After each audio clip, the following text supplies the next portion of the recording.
Hello guys, in today's video I'm going to be showing you guys how to create the structural members, how to model the structural members of a roof in Revit. Okay, so we're going to be deleting here first and creating a brand new roof. We're going to be using a gable roof for this video. Okay, so we'll go to architecture, go to roof by footprint, set it at roof level, and just quickly draw the sketch of the roof. Okay, and we uncheck these two slopes to give us our gable roof and just click finish. Okay, we are going to be deleting this gutter for this video. Okay, we have created our roof now. The first thing I'm usually going to do now is, okay, we are going to, because of this soffit, we are going to give it an offset of 150 just for it to fit properly. Okay, the first thing I'm going to do now is to click on this roof and override graphics in view. Because we are working on the structural members, we want to be able to see through the roof a bit. So we're going to override graphics in view by element and increase the transparency to about 60. Okay, so when we start modeling our roof members, we'll be able to see that. So we're going to go to structure and start with beam. Okay, currently we have an I-shaped beam, but I want to be using regular wooden beams. So I'm going to click on load family.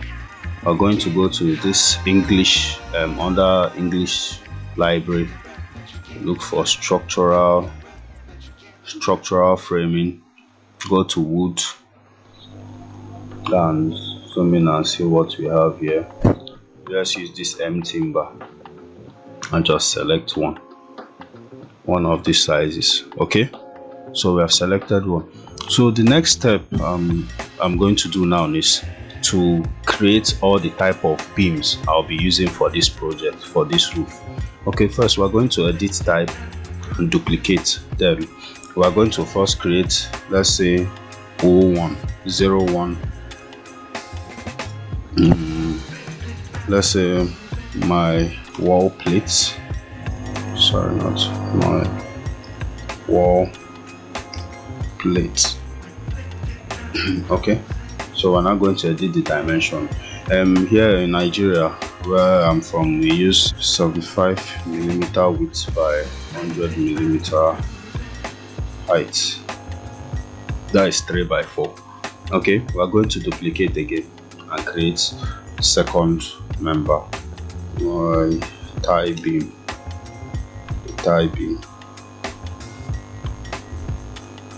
or some people just call it cord or joist. Tie beam 02, that is 75mm by 150, according to our standards.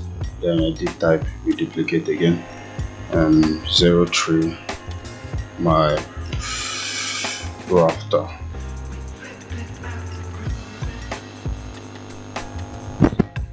When I was naming this thing, I should have put wooden in the sense. Okay, it's still the same dimension. Go to duplicate again, 04, my struts.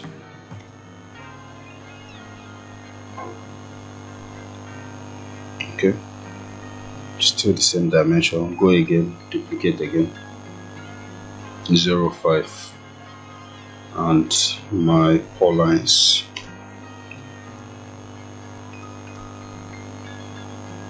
The pole line is usually 50 by 50, that is 2 by 2, 50mm by 50mm, it's 2 by 2.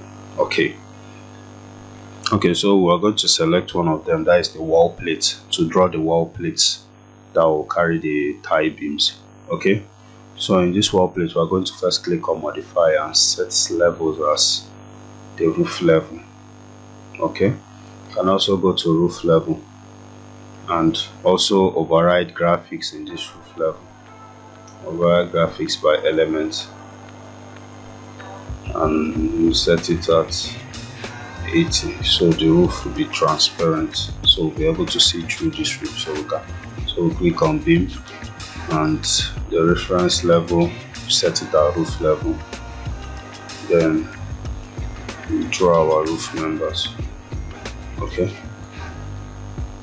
let's just give it a justification offset value of let's use 150. Let's just see if that will work. So we start sketching. Okay, it's not visible. Okay, let's go to 3D and see why it's not visible on the plan. Okay, as I said, the offset is not enough, so we're going to make it 300. Okay, let me just click on this wall and see whether the wall has an offset. Okay, we're just going to leave it at 300mm offset. And we're going to change this. Always remember that sometimes these structural materials always show as a line, so you increase the detail view to find the detail level to find, so it will be showing as a beam as it is in the model. So we'll just click on beam again and change this offset level to 300. Then we continue sketching our beam. Now, as you can see, it's visible on the plan. Okay. Okay, good. Now we have created our wall plate, which I think is a bit off this, and so we are going to change the justification to 250, just to make sure it's placed well on top of the wall plate. Okay, so the next member we're going to be creating is our set of tie beams. Okay, so to do that, we'll go to the same roof level. We click on, instead of regular beam, we click on beam system. Okay, so this beam system is basically like an array of beams. So we're going to click modify and make sure the thing is set in roof level. I'm going to click on beam system, and the beam type we're going to change it to tie beam, and then sketch beams system. I'm going to click on sketch beam system and just draw this box. Okay, just make sure it aligns with the exterior wall.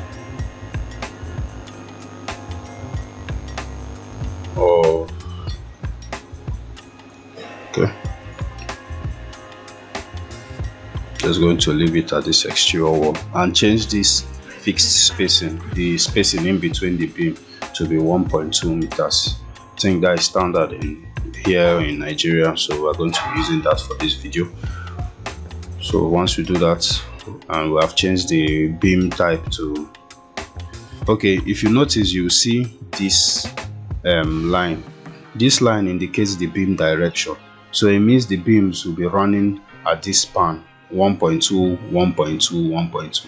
So, and I don't want it that way, so I'm going to change this beam direction by just clicking on this select line icon and just tap here and make this my beam direction, so the beams will run vertically from this view. Okay, so I'm going to click finish. As you can see, the beam didn't reflect because of the level, so I'm just going to click Ctrl Z and give it an offset elevation. That is this elevation distance of let's say 350, because if you remember, this wall plate, the offset I gave them was 250, so we're just going to use 350. Okay, it seems 350 is not yet enough, so we're just going to select the system again and increase it to, let's say, 400. Okay, so we're going to increase it to 400 millimeters. Okay, so I think the thing just has fixed properly and is set on top of the wall plate as it should be. Okay, so the next beam system structural member we're going to create are the rafters. Okay, so for this, we'll be using this roof as a reference plane. Okay, we're going to create beam system again. Instead of waiting for levels, just set it and pick a plane. Okay, and pick this plane now. So we're just going to go from here and select the edges of our roof. And select here, and select here. Also going to select here. I'm going to select here. So we're going to flush trim the whole boundary lines. Okay, we're also going to set the beam at the beam type as rafter, as we have created before. Then we're going to click on finish. Okay, so if you notice that justification offset, I think is still putting into play. I think what we're going to do is to deface it, is to uncheck this pin so we can remove it from attaching to this face. That is dissociate work plane. Okay, once we dissociate it, I think it will now be adjustable. So I'm now going to try and see whether we can move it. Okay, so that's said and done. I think the beams have been adjusted. Okay, so we're going to do the same for this. We're just going to mirror this beam system to the other side. Okay, so now we have mirrored it. I think the thing is still attached to this other plane, so we're now going to pick a new plane and just set it at this place, and we're going to edit boundary to just adjust it to the right position. Okay, just going to move it up here first.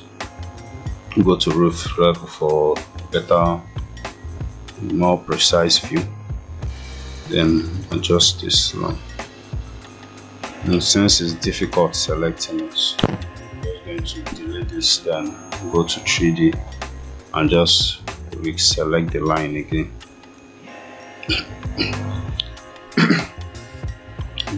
Sorry about that.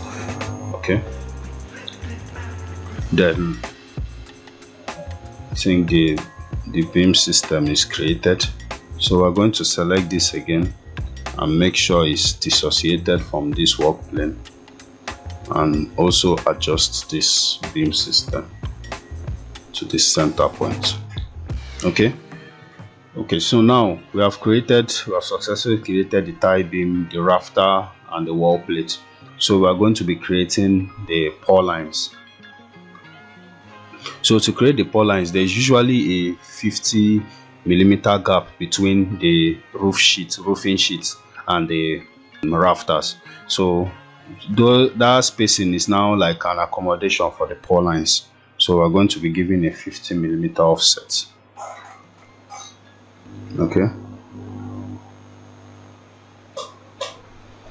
Okay, so we're going to be creating another beam system. Create a beam system. Okay, and we set the work plane to this. Okay, and we're also going to, just checking on something. Okay, we are now going to sketch our profile again.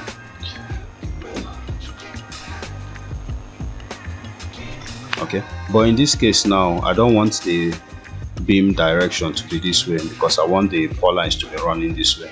So I'm just going to rotate beam direction and select this line and click finish, and change the beams to beam type to my pour lines.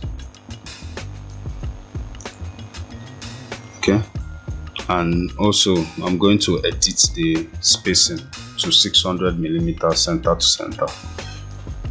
Okay, I think we are good to go. So we're going to do the same. I don't want to start mirroring it and creating, and I feel it will be more convenient speaking, just creating a new system, setting it here. Okay, then we're just going to draw our boundary line and pick our direction, beam direction to this one, and change it to my lines spacing 600mm fixed distance. Okay, so there you have it, guys. We have successfully created almost everything, almost every part of every roof member remaining the struts. So I just noticed something, that these tie beams are not attaching properly to the rafters, so we can just edit the boundary slightly by, let's say, 150mm offset, and just if you can tab everything, just offset it. Okay, I think it's attaching properly now. Okay, so the next thing we are going to do is to create the struts.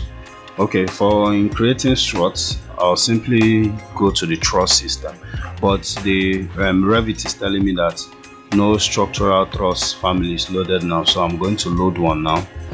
I'll go to this this English library. Okay, then look for structural trusses, and just look for this regular simple truss system. Okay, let's use this one. Okay, so if you notice, you see these parameters like create top chord, create bottom chord, bearing chord, bottom angle of rotation, and rotate chords, truss height. This truss height is the height of the center truss, that is the highest point. Okay, so we're just going to remember, we're going to make sure that this is set at roof level, and we're going to create truss. So just find a way. Let me hide this we use by category, so it won't be obstructing my view. So we're just going to create the truss, and we're going to just draw it from, let's say, this point. Okay, so we're going to go to 3D and see what we have done. Okay, so if you notice, even though most times if you are using this truss system, there won't be need to be using this beam systems you just created, but I just wanted to show you guys, just so you have options depending on how you want to do it. Okay, so we're going to try and adjust this truss system now to fit into this whole roof, because it's not fitting in appropriately, as you can see. So to do that, we're going to click this and edit the end level and start level. Let's change the end level to, let's say, 400.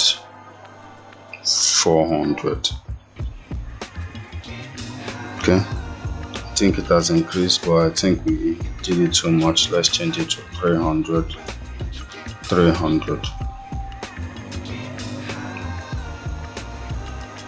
Okay, so I'm now going to edit the chord height to about 1.8. I think it's better we do this in elevation, so we'll have an idea of what we're doing here very well. I think let's use the west. Okay, so as you will notice, it's in fine details, so with the beams are visible. We can also change it to shaded, so we'll see what we are doing very well.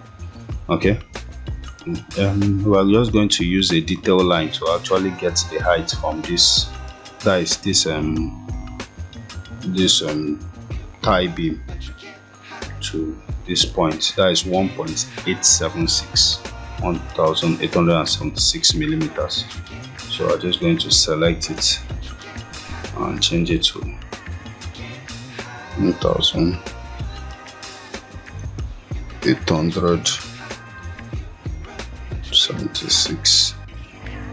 Okay, so it's almost aligned now. It's now remaining for us to just adjust this height a bit. So we're going to check the distance between the lap between this wall, that is this strut member. Okay, it's 50 millimeters. So we're going to put this and make this to add 50 to this to this time. Make it 350 increase. Okay, so we're now going to select this beam, and so I think it's now properly fitted now. So we're going to click on it, then go to roof level,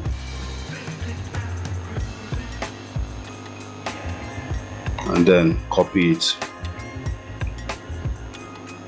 and select multiple.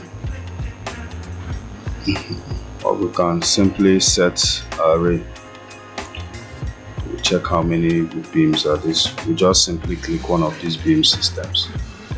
Okay, select edit working plane. Okay,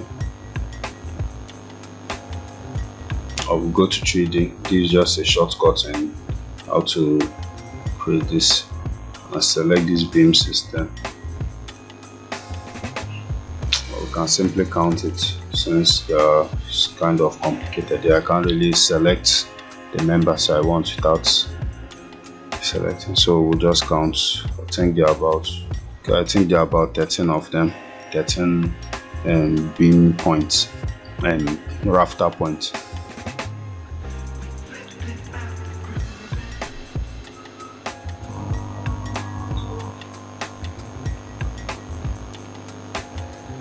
Okay, so I think we have done that successfully. So, and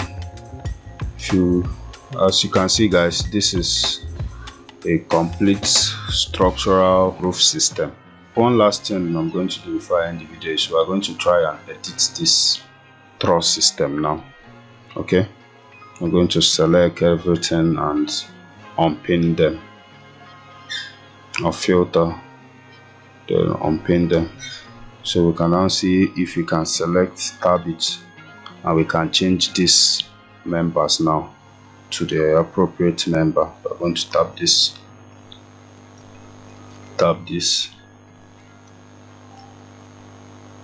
tap this, tab and hold Ctrl to select. Okay, then we're going to change it to struts, as it should be appropriately. Also, we are going to tap this too.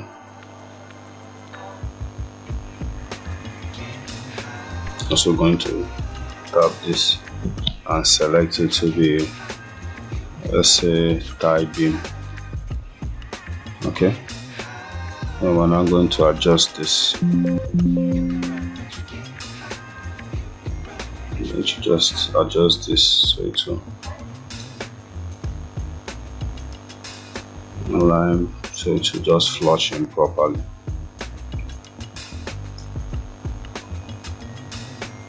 Okay, to flush in properly. Tap this again so it will flush in properly. So it will flush in properly, and just adjust this individual struts.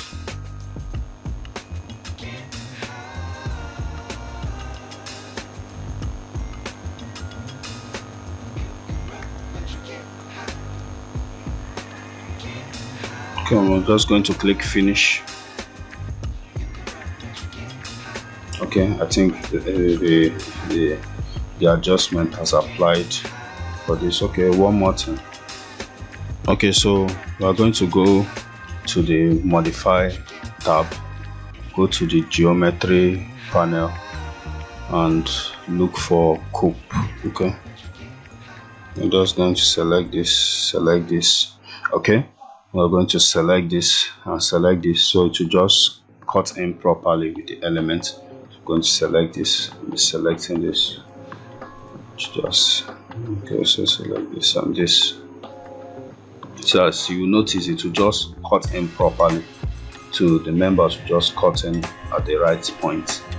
Okay, I'm going to select this also. Let's undo that.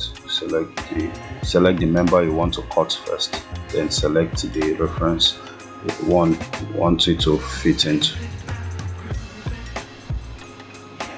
Okay, I think we are done here, so we just click finish and the changes will apply to the other Truss members. Okay, we'll just go to the DPC and just cut a section. Let's cut a section from this project. Now, see how far this project has come. It's now looking like a complete project already. Okay, we are then still going to change this detail level to fine. So wow, as you can see, let's just on shadows to just make it better. As you can see, it has the roof system looks very complete and detailed. As you can see, the wall plates, the truss system, the four lines, everything just looking very nice. Okay, then we can just go to this roof and override it back and bring the transparency back to 0. Okay, this is how to create your structural roof members in Revit. Subscribe to our channel and also hit the notification bell to get notified once we release new content like this. Have a nice day and thanks for watching.